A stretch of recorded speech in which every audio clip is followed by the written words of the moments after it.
Welcome to Gurgle, a bite-sized podcast from the creators of Ad Nauseam. Looking to whet your appetite for the classics? Gurgle will tickle your taste buds and leave you wanting more. And now, from the vomitorium, here are your hosts, Dr. David Noe and Dr. Jeff Winkle. All right, hey, welcome to Gurgle. And as we dive into this Gurgle, Dave, what are we talking about here? Well, this is the third one, and today we're going to talk about why you should memorize Latin and how to do it. Oh, this is going to be a short show. You don't have to memorize. It's all written down. You can pick it up and read it. Why memorize it? Well, because you want to have in your mind a storehouse, a treasury of words and phrases that are well put together so that you can actually manipulate and learn the language. This is how children learn language. Yes, they experiment, they pick up a little bit at a time, but they also memorize things. So this is something you don't do kind of at the end of your career. This is something that's essential at the beginning of starting to learn Latin. Okay. Absolutely, absolutely. So language acquisition requires a great deal of memorization, you might say. Okay. It's not only memorization, there has to be active use, but it is far more easy to remember words and phrases with context and meaning than in isolation. So if I try to get you to remember the word "diwitii," riches, you're just going to memorize that cold without any context, or are you going to learn a nice catchy phrase like homo doctus in se divitias habet? Yeah. The wealthy man, I messed it up. The learned man has internal wealth. Gotcha. Now you got a context, you got a hook, a peg, and you can say cranks for the memories on that basis. So you would kind of scoff at the end of those dusty Latin textbooks where at the end of the chapter there's all those kind of list of the bolded words and basically say, hey, write these down and memorize them? Now I wouldn't scoff, but that's totally inadequate. Gotcha. You got to learn actual sentence and phrases as used by masters. All right. Didn't your parents teach you things like a stitch in time saves 9? They said stuff. I don't know if I was listening. Stuff. He who hesitates is lost.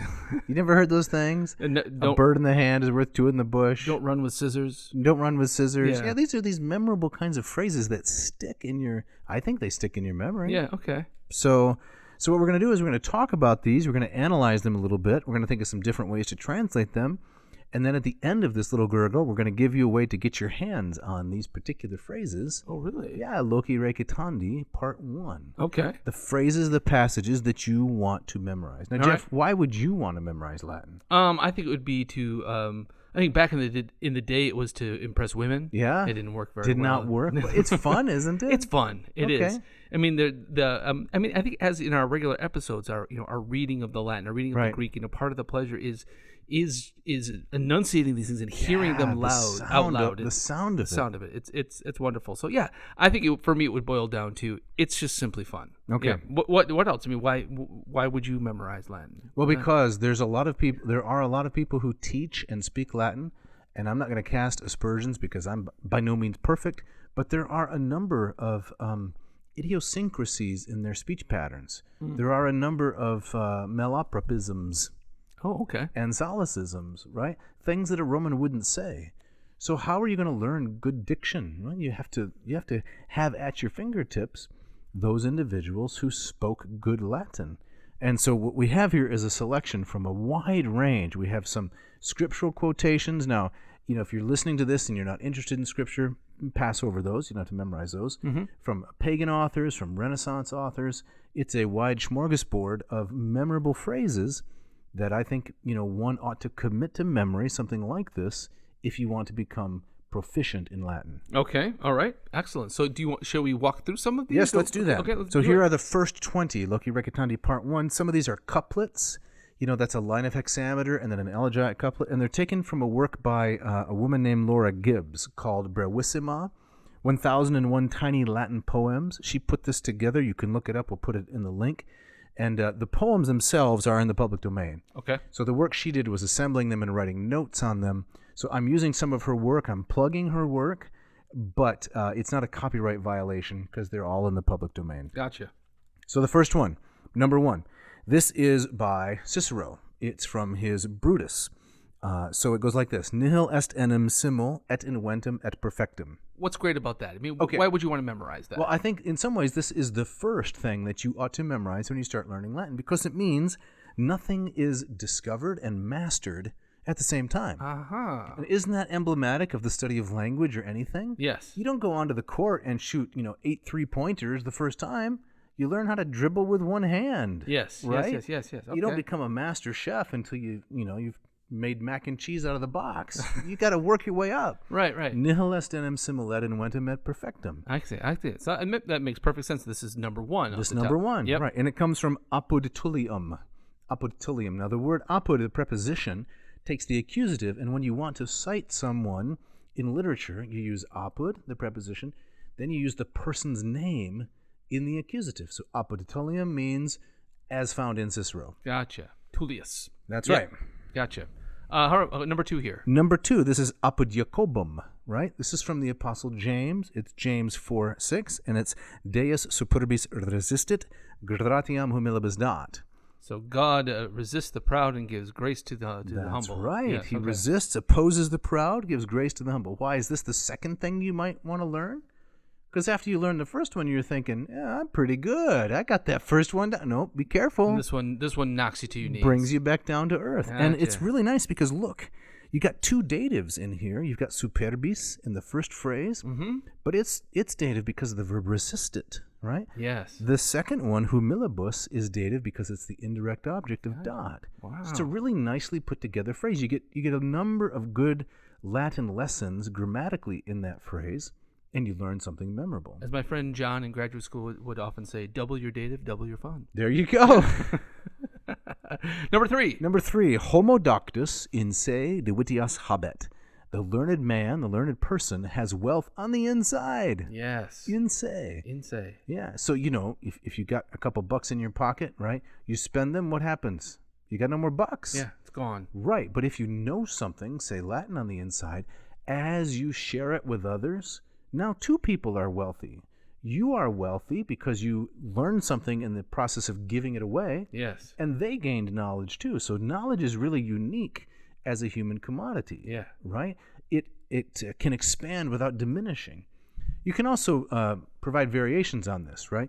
You can say like homo docta, the learned woman, has wealth on the inside. You can add an adjective in, right? Like homo doctus in se magnas divitias habet.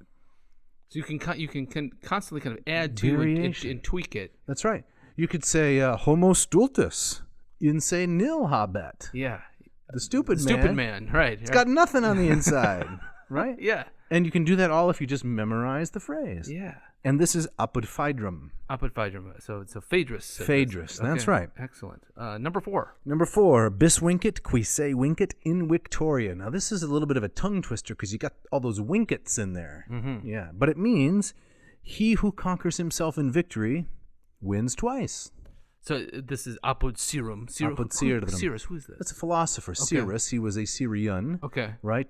He lived in the Common Era. Yeah, I don't know his exact date, but he said a lot of these interesting sayings that were collected together. Yeah. So bis vincit, you win twice. If you don't dance in the end zone. Exactly. This is Qui se vincit in victoria. right. I love that phrase about if you get to the end zone, act like you've been there. That's right. Yeah. Barry Sanders, right? Yes. He scored a touchdown. He just handed the ball to the referee. His old hat. I've done this so many times. I loved Barry. Yeah. Retired way too soon. What a gentleman, Yeah. right? He knew the truth of bis vincit qui se vincit in victoria. Right. So you have to kind of master the self. That's right. You don't And then you've give got- into that Nah. temptation, right? Then you got two victories. Yes. All right. The next one, number 5, is from Proverbs. Yeah, so apud Salomonem. Now what you learn here is partly it's hard to Latinize Hebraic names. They don't all Latinize. Salomonem, good enough, right? This is from Proverbs chapter 9. Timor Domini principium sapientiae. So fear of the Lord is the beginning of wisdom. That's correct. All right. And if you're really getting fancy, you'll notice that this phrase has 4 nouns, no verb. No verb. So what verb do we have to supply? Est. Est. And if you really get fancy, you learn it by heart, you can say it in reverse order. Sapientiae principium Domini Timor. So that could also kind of aids in the memory Yes. and kind of solidifying it in your mind. That's right. Yeah. Because you know that although Latin word order is important, it's not determinative of meaning. It's for emphasis and style. Gotcha. Isn't that nice? Solomonum. Is there a general rule of kind of if you're like changing a name into kind of a third declension or a second declension? Well, the general rule is check Jerome Oh, really? and then be skeptical. I like it. Right. Yeah. All right. What do we got next? Number 6. Number 6 is a couplet. And this is from a guy named Urbano Appendini. He's an Italian. Ah, Urbano Appendini, Appendini. okay. This is his distica. I think it's his distica ex educatione, something like that. Okay. So it's quae vitae concessitivi sint tempora nescis, urgo faciti us, quae facienda vides. You do not know what times of life have been granted you, therefore do more quickly what you see must be done. In other words, hey, life is fleeing, get on with it. Right, so it's a kind of an extended carpe diem. That's here. right. Okay. That's exactly the way to see it. Yes. And so here you learn a little poetry, you learn nescis, you learn subordinate clauses, you learn the imperative of the verb facio, you learn a comparative adverb in citius, you learn a gerundive facienda. Now, you can learn all of those things out of a grammar book, but why not have an example Yeah. at your fingertips? Yeah. It's nice. That's great. Now, this next one's from the Aeneid. Yes. Okay, Book 1, lines 202, 203. Expertir vocatane mos maestumque temordrem. Mittite forsan et haeco lim meminisse juabit. Okay, now this is one of the most famous lines It from is. the epic. Yeah, Right? experti. You've been through this. Yeah. Aeneas is talking to his men after the storm. He says, call back your courage and dismiss grim fear. Maybe someday you'll have a chuckle remembering these events too. Yes. Yeah.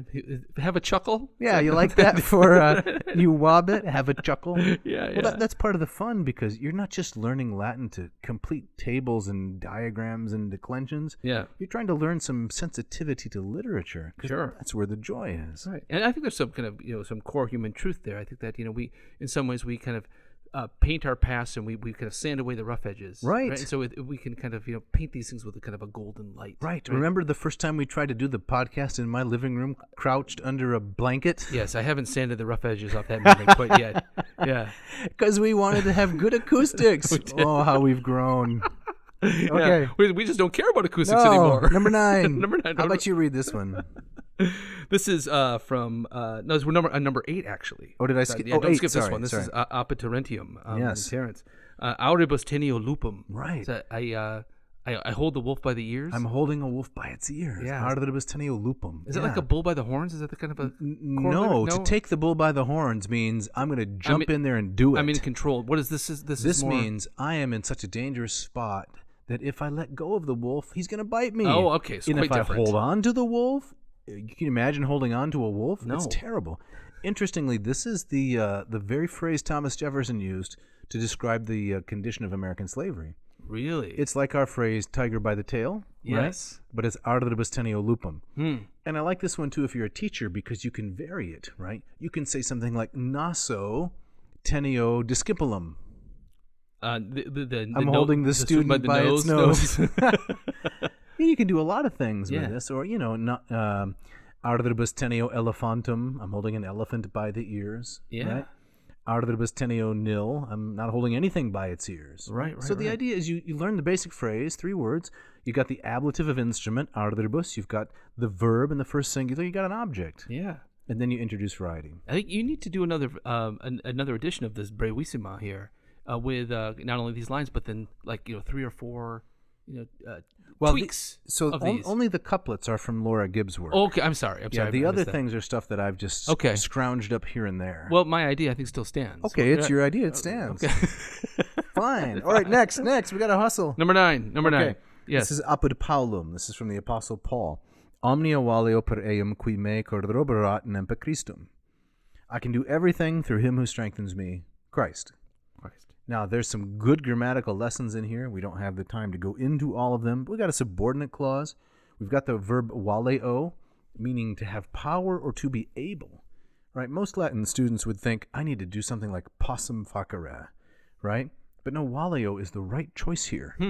And this is Theodore Bayes' translation. I need valeo here because it means to have the capacity for something, to be strong enough. Yeah. Wonderful. Number 10. Number 10, also a biblical quotation, John 16:13. Quum autem veneret illa, nepe spiritus veritatis, ducet vos in omnem veritatem. Which is, when he comes, the Spirit of truth, he will lead you into all truth.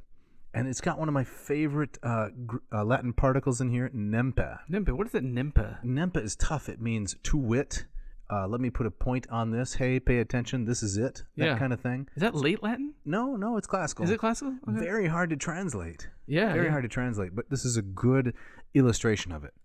So we saw that right in number 9. That I can do all things through him who strengthens me, namely Christ. Yes, Nempa Christum. Same idea. Yeah, okay. Yeah, you got to get your Nempas in there. Yeah. All right, you want to read number 11? Number 11 reminds me of a T-shirt that I once Yeah. saw. Quae nocet doncent. This is Erasmus. Apud Erasmum. Yep. Yes. So literally, that which harms teaches. Yes, the things that harm, they teach. Yes. You can throw the Greek in there too if you want to. Hablapte didaske. Yes. That's memorable. The That which things that harms hurt, teach. they teach. Right. So Yep. that which doesn't kill you makes you stronger. Yes. Stretched out. Thank you, Kelly Clarkson. Yeah.